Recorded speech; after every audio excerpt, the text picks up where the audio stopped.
Kung ang pinag-uusapan natin ay kaligtasan, walang ambag ang mabubuting gawa. Kasi ang kaligtasan, talagang dahil lang kay Kristo. Kaya nga, tayo ay convicted criminals na.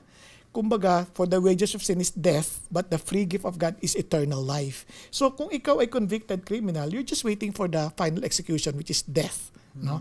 And ang bait ng Diyos kasi, ang tanging paraan lang na para maligtas ka dyan, bigyan ka ng pardon.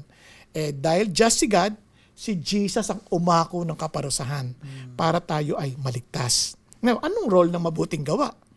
Yun ang resulta ng kaligtasang ating natanggap.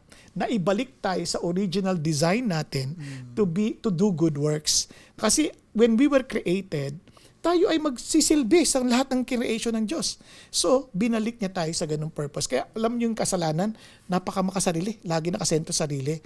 But the moment you realize na ikaw ay ligtas na, pinatawad ka ni Kristo, dito iniisip mo na ngayon, paano ka magiging pagpapala sa ibang tao.